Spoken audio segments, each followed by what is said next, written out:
Baik, untuk lebih efisiennya waktu kita hari ini, saya persilahkan kepada kelompok 4 untuk memaparkan makalahnya selama kurun waktu paling cepat 7 menit dan paling lambat 15 menit ya. Supaya saya disisakan waktu untuk memberikan materi juga untuk hari ini. Baik, waktu dan tempat saya persilahkan kepada kelompok 4.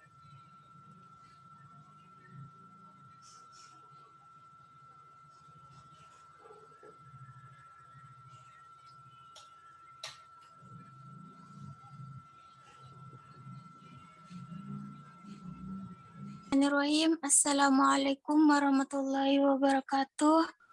Waalaikumsalam warahmatullahi wabarakatuh. Alhamdulillahirabbil alamin wassalatu wassalamu ala asyrafil anbiya'i wal mursalin sayyidina Muhammad wa ala alihi washabihi ajmain amma ba'd.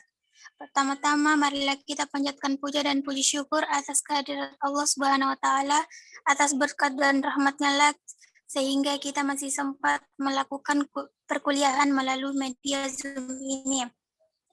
Tak lupa pula kita kirimkan salawat serta salam bimbingan Nabi besar kita Nabiullah Muhammad SAW. Nabi yang telah membawa umat Islam dari alam gelap gulita menuju alam yang terang benderang. Adapun pada kesempatan kali ini kami dari kelompok 4 yang beranggotakan 3 orang. Yang pertama Nurul Azmi Arifin yang sebagai pemateri pertama dan Nurul Inayah sebagai pemateri kedua dan Mutmainnah yaitu saya sendiri sebagai moderator. Adapun yang akan kami bawakan yaitu budaya lokal dalam perspektif teori identitas dan prasangka sosial. Langsung saja untuk mempersingkat waktu, saya persilakan kepada pemateri pertama. Yang pertama yaitu pengertian identitas sosial dan prasangka sosial. Identitas sosial adalah bagian dari konsep diri individu yang berasal dari akibat persepsi yang sesuai dengan keanggotaan dalam suatu kelompok sosial. Menurut Tajfel, identitas sosial adalah bagian dari konsep diri seseorang yang berasal dari pengetahuan mereka tentang keanggotaan dalam suatu kelompok sosial bersamaan dengan signifikansi nilai dan emosional dari keanggotaan tersebut. Identitas sosial merupakan pengetahuan yang dimiliki oleh seorang anggota kelompok atas kelompoknya yang dianggap sesuai dengan identitas yang ada pada dirinya.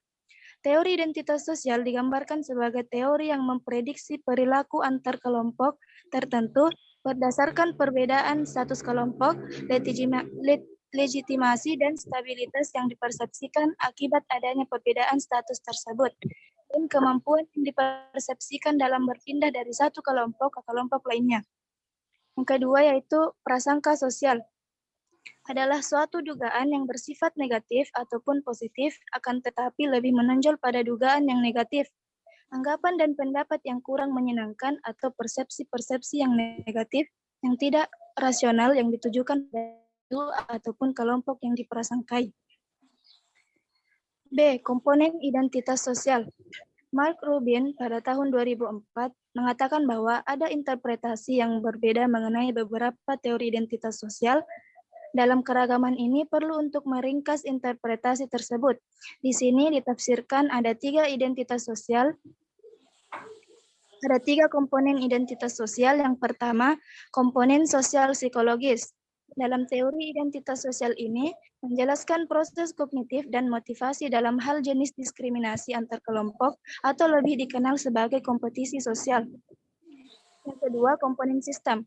Dalam teori identitas sosial ini memenuhi syarat komponen sosial psikologis dengan menetapkan kondisi di mana persaingan sosial mungkin akan ada dan tidak akan terjadi. Yang ketiga, komponen masyarakat berkaitan dengan konteks historis, budaya, politik, dan ekonomi yang spesifik, yang berisikan dan mendefinisikan kelompok dan sistem status mereka. Dimensi identitas sosial. Menurut Jackson dan Smith, identitas sosial dapat dikonseptualisasikan paling baik dalam pertama, persepsi dalam konteks antar kelompok, yang kedua daya tarik in group, Yang ketiga, keyakinan yang saling terkait. Dan yang keempat, dipersonalisasi. D. Bentuk-bentuk prasangka sosial. Menurut Brown, bentuk-bentuk prasangka sosial dibagi menjadi dua, yaitu prasangka modern atau dikenal dengan prasangka halus, dan yang kedua prasangka aversif atau terang-terangan yang dikenal sebagai prasangka gaya lama. Selanjutnya saya kembalikan kepada moderator. Baik, selanjutnya saya persilakan kepada pemateri kedua. Baik, materi selanjutnya yaitu fungsi dan karakteristik identitas sosial. Fungsi identitas sosial seseorang atau sekelompok orang adalah untuk membantu menemukan jati diri dan rasa percaya diri yang lebih tinggi, efisien, dan efektif. Identitas sosial juga membantu seseorang untuk mengenali dirinya dari mana ia berasal melalui cara berpikir dan bertindak. Salah satu fungsi mendasar dari identitas sosial adalah setiap anggota kelompok sosial tersebut akan lebih mudah diajak bekerja sama. Dengan demikian, maka pada akhirnya akan ada konformitas terhadap perilaku dan sikap kelompok itu sendiri. Menurut Jenkins, pada tahun 2008, sifat atau karakteristik identitas sosial adalah sebagai berikut. Yang pertama, identitas individual dan kolektif berkembang secara sistematis dan berkembang atas keterlibatan satu sama lain. Yang kedua, identitas individu dan kolektif merupakan produk interaksional eksternal yang diidentifikasikan oleh orang lain, identifikasi internal.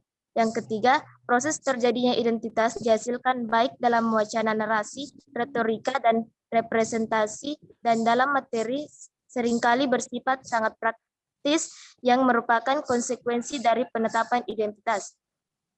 Kemudian ciri-ciri prasangka sosial. Ciri-ciri dari prasangka sosial berdasarkan penguatan perasaan in-group dan out-group adalah yang pertama, proses generalisasi terhadap perbuatan anggota kelompok lain. Yang kedua, kompetisi sosial. Ketiga, penilaian ekstrem terhadap anggota kelompok lain. Keempat, pengaruh persepsi selektif dan ingatan masa lalu. Yang kelima, perasaan frustasi atau scapegoating. Selanjutnya, agresi antar kelompok. Dan yang terakhir, dogmatisme. Materi selanjutnya yaitu hubungan identitas sosial dan prasangka sosial. Hubungan prasangka sosial dengan identitas sosial dapat dilihat dari faktor prasangka sosial. Yang pertama, konflik antar kelompok di mana prasangka sosial dapat timbul karena adanya kompetisi dalam mendapatkan kekuasaan atau sumber daya. Sekian, saya kembalikan kepada moderator. Jadi itulah tadi pemaparan dari kelompok kami. Untuk sesi tanya jawab kita alihkan ke grup WA. Sekian dan terima kasih. Wassalamualaikum warahmatullahi wabarakatuh. Waalaikumsalam. Waalaikumsalam warahmatullahi wabarakatuh. Baik, saya ambil alih forum kembali.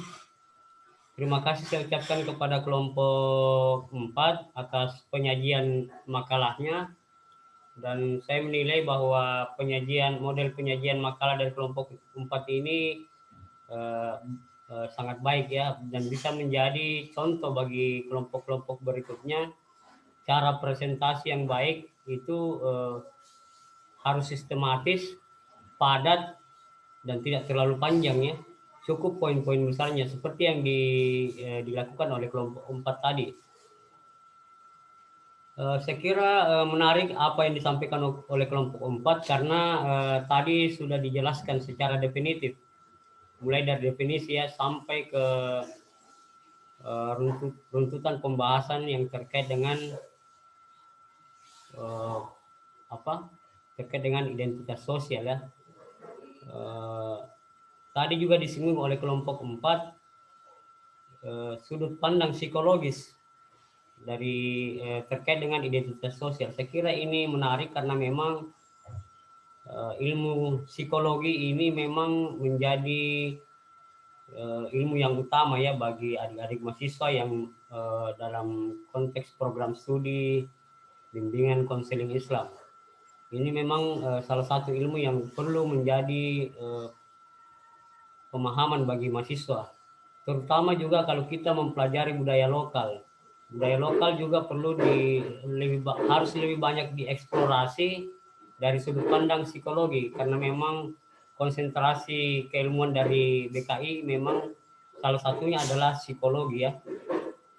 Baik, sedikit saya menambahkan materi hari ini terkait dengan identitas sosial dan prasangka sosial. Saya kira yang perlu dipahami pertama-tama adalah terkait definisi.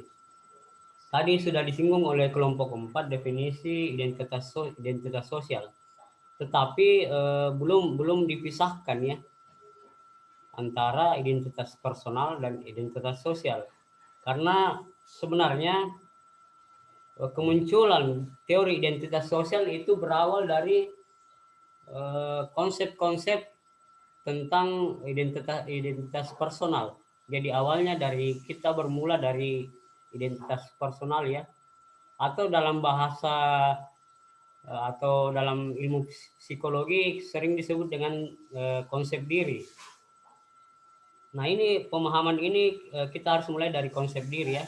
Sebelum kita berbicara lebih jauh apa yang dimaksud identitas sosial, maka perlu dipahami dulu identitas personal. Di sini saya mengutip pendapat dari Jerry, yang dimaksud identitas personal adalah citra yang dimiliki orang mengenai siapa diri mereka, pada apa yang paling penting, apa yang dianggap paling penting mengenai mereka, dan kemudian Herbert Mead di sini menamainya sebagai konsep diri ya, atau dalam pendapat lain juga dikemukakan oleh Hall yang mendefinisikan atau mengartikan identitas personal itu sebagai melihat manusia memiliki suatu kedirian cermin, looking glass self, kedirian cermin ya, maksudnya seolah-olah kita berhadapan dengan cermin ya. Apa yang dimaksud hal ini adalah sebuah pemahaman tentang siapa diri kita, bagaimana merefleksikan atau mencerminkan reaksi orang lain terhadap dirinya. Nah, itulah yang dimaksud identitas personal. Saya kira banyak definisi tentang identitas personal atau konsep diri yang adik-adik mahasiswa bisa baca lebih lanjut di dalam beberapa buku referensi psikologi ya, karena memang teori konsep diri ini banyak dibahas dalam ilmu psikologi.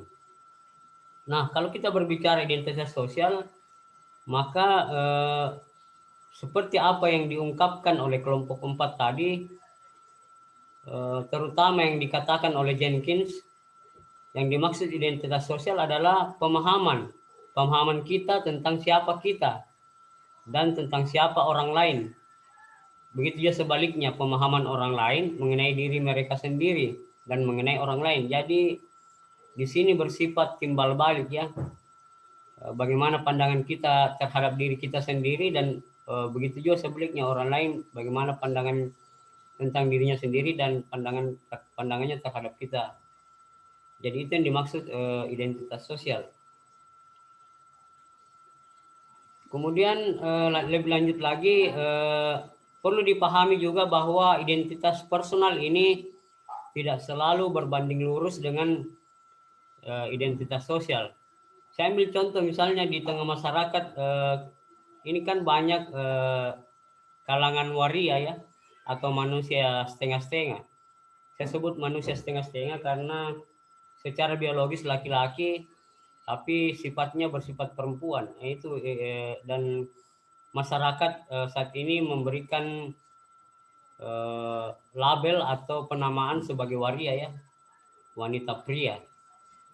Nah, ini identitas individu tidak selalu berbanding lurus dengan identitas sosial. Contohnya tadi yang saya sebut ya, waria. Di masyarakat kan waria ini dipandang sebagai laki-laki. Tetapi kalau kita bertanya ke waria itu sendiri, mereka justru mengakui dirinya perempuan.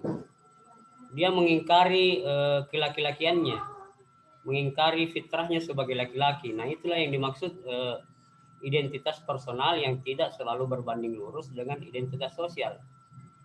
Karena masyarakat menganggapnya laki-laki, tapi secara personal dia justru mengingkari identitasnya sebagai laki-laki.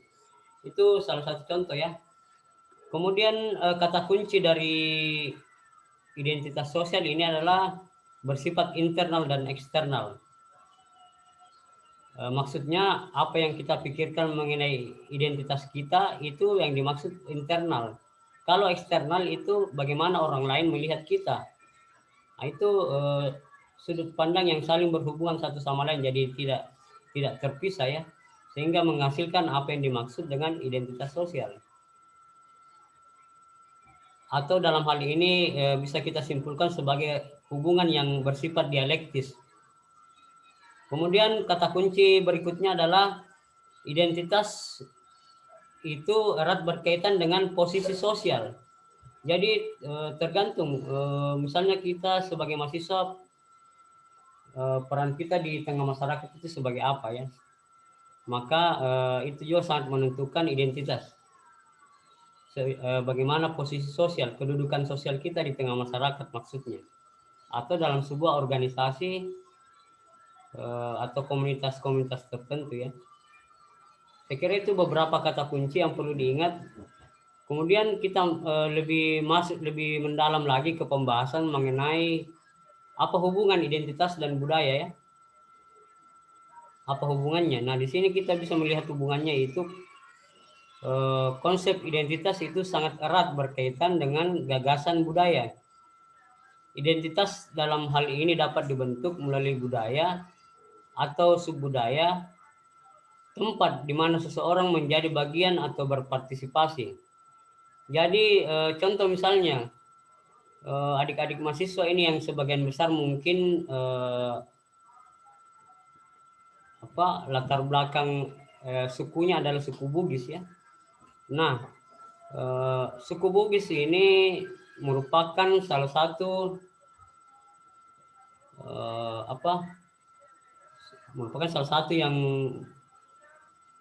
salah satu suku yang terbesar juga ya di Sulawesi Selatan, selain juga suku Makassar dan suku-suku lainnya, Mandar mungkin atau Toraja, dan berbagai suku-suku lain yang bermukim di Sulawesi Selatan. Nah, suku Bugis yang melekat pada diri mahasiswa ini itu sangat menentukan juga identitasnya, yang pada akhirnya juga menentukan bagaimana Anda nantinya bersikap, berinteraksi dengan antar sesama suku atau dengan suku yang berbeda. Jadi identitas sosial ini sangat berhubungan dengan budaya ya, budaya seseorang atau budaya suatu masyarakat. Nah, itu bentuk hubungannya.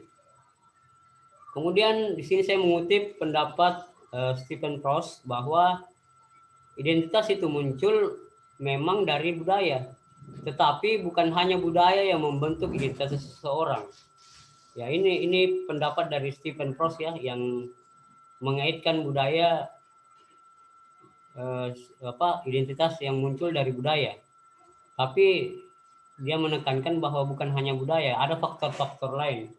Mungkin faktor psikologis, sosiologis, dan berbagai aspek yang mempengaruhi identitas seseorang. Salah satu contoh misalnya kita melihat dari sudut pandang sosiologi. Durkheim misalnya berpendapat bahwa identitas itu muncul dari kesadaran kolektif individu atau warga yang disandarkan pada nilai-nilai budaya. Saya kira jelas ya apa yang dimaksud oleh Durkheim, kesadaran tentang kesadaran kolektif. Jadi ketika adik-adik mahasiswa misalnya masuk pada sebuah organisasi, maka di dalam organisasi itu akan muncul kesadaran kolektif. Kesadaran kolektif maksudnya bukan yang bersifat individu, tetapi secara sadar seluruh anggota dalam organisasi tersebut akan mematuhi aturan organisasi. Itu salah satu contoh ya, dikatakan sebagai kesadaran kolektif. Maka mau tidak mau orang-orang yang terlibat dalam sebuah organisasi itu secara otomatis akan mematuhi aturan organisasi. Nah, itu contohnya ya. Kalau kita melihat dari sudut pandang komunikasi, misalnya Adler mengatakan bahwa dalam mempelajari komunikasi antar budaya misalnya, maka kita memulai perjalanan dari budaya lain dan berakhir sebagai sebuah perjalanan ke dalam budaya sendiri. Intinya adalah kalau kita melihat dari sudut pandang komunikasi atau komunikasi antar budaya, kita bisa melihat hubungan antara identitas dan budaya. Intinya bahwa kesadaran untuk menimbulkan identitas budaya kita sendiri. Nah, ini yang dimaksud dengan komunikasi antar budaya. Salah satu tujuan mempelajari komunikasi antar budaya ya. Saya kira itu saja penyampaian dari saya terkait materi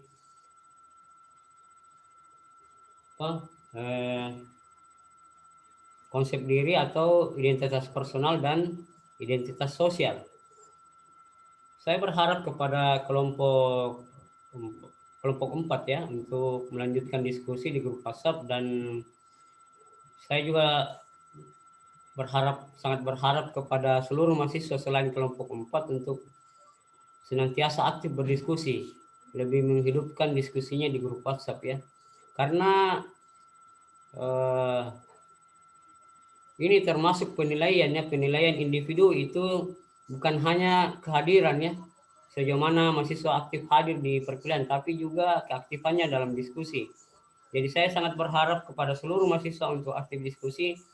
Tidak ada masalah Anda mengajukan banyak pertanyaan. Tinggal bagaimana kemudian kelompok 4 memilih, menyeleksi pertanyaan mana yang mau dijawab. Jadi itu ya. Yang penting di sini adalah ajukan pertanyaan sebanyak mungkin. Karena mahasiswa yang mengajukan pertanyaan itu akan dinilai satu persatu ya. Akan saya nilai di setiap pertemuan. Begitu maksud saya. Tinggal bagaimana kelompok 4 menyeleksi, memilih minimal 3 pertanyaan yang dijawab ya dari beberapa pertanyaan yang sudah diajukan. Harapannya juga jangan juga terlalu sering bertanya. Lebih baik juga mungkin ada mahasiswa yang bisa memberikan komentar atau argumen atau sanggahan mungkin. Jadi bukan hanya melulu pertanyaan, tapi sebaiknya juga berkomentar ya, berargumen, atau mungkin ada mahasiswa bisa memberikan contoh-contoh yang terbaik mengenai bagaimana realitas,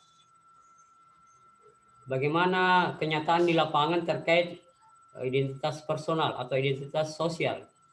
Bagaimana juga fakta-fakta yang adik-adik mahasiswa pernah lihat mungkin di suatu daerah tentang prasangka sosial yang berujung dengan konflik.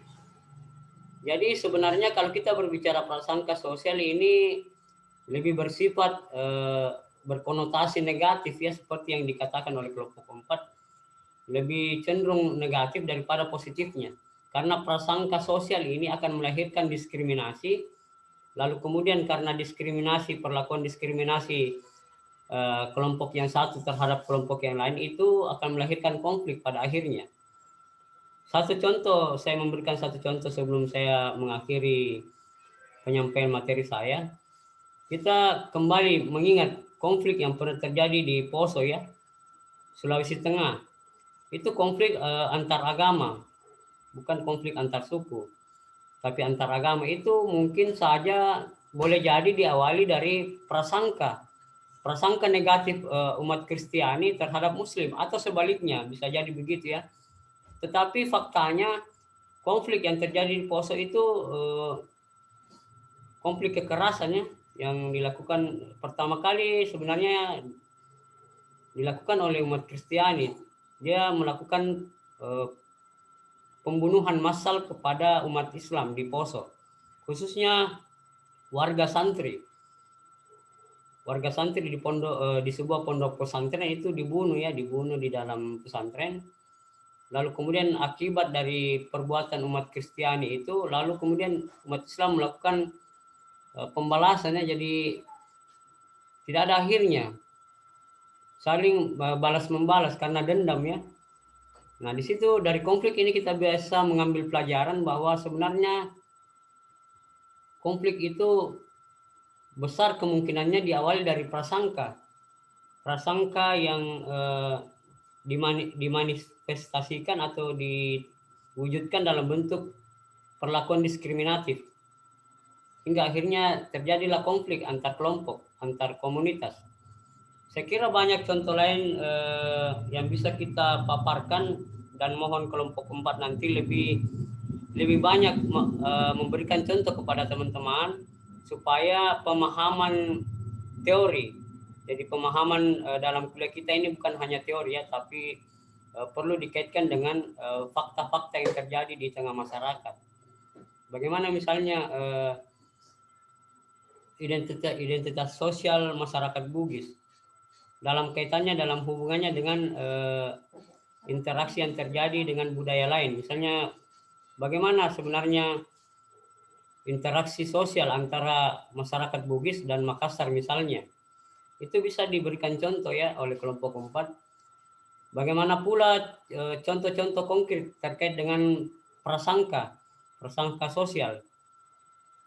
Mungkin saja adik-adik mahasiswa yang punya pengalaman di daerahnya pernah terjadi konflik yang diakibatkan yang awalnya hanya persoalan prasangka ya, prasangka antar individu awalnya. Biasanya konflik kan terjadi dari antar individu, lalu kemudian meluas menjadi konflik antar warga. Ya, saya kira itu sekedar tambahan dari saya. Mudah-mudahan adik-adik mahasiswa bisa dapat mendapatkan tambahan pengetahuan hari ini, baik dari kelompok 4 maupun dari saya pribadi. Selebihnya kita bisa mengembangkan pengetahuan kita melalui diskusi ya. Jadi harap diingat bahwa diskusi itu tujuannya bukan sekedar formalitas Anda tanya jawab, bukan sekedar melaksanakan kewajiban, bukan, tapi secara esensial diskusi itu tujuannya untuk mengembangkan pengetahuan. Itulah makanya tadi saya mengharapkan adik-adik mahasiswa bukan sekedar bertanya, tapi lebih menyuarakan pemahaman adik-adik mahasiswa, karena saya yakin dan percaya bahwa adik-adik mahasiswa di Rombel ini sudah punya cukup pengetahuan, pengalaman terkait materi yang kita bahas ya. Saya kira itu saja untuk hari ini. Mohon kepada Ketua Rombel untuk mengirim daftar hadir mahasiswa yang sudah di screenshot sebagai bukti kehadiran hari ini. Dan saya mengucapkan terima kasih banyak untuk Rombel ini, karena sejauh ini saya melihat Rombel ini adalah Rombel yang paling aktif atau paling taat pada peraturan perkuliahan ya. Sudah menampilkan wajahnya masing-masing dan sudah melaksanakan kewajibannya mengerjakan tugas individu dan tugas kelompok. Oh ya, satu lagi. Jadi tugas individu itu bukan, tugas resume itu bukan hasil contekan makalah dari temannya ya, makalah kelompok, atau mencontek dari teman-teman. Jadi tugas individu itu dibuat secara mandiri. Masing-masing mahasiswa mencari referensi dari buku, dari internet mungkin. Yang penting referensinya bisa dipertanggungjawabkan. Nah, itu ya yang perlu saya ingatkan, karena ada beberapa mahasiswa saya lihat mirip tugas resumenya itu hampir sama dengan kelompok pemakalah. Bukan, di sini bukan persoalan sama atau tidaknya, tapi yang dituntut adalah kemandirian mahasiswa ya. Karena tugas resume itu memang harapannya di situ.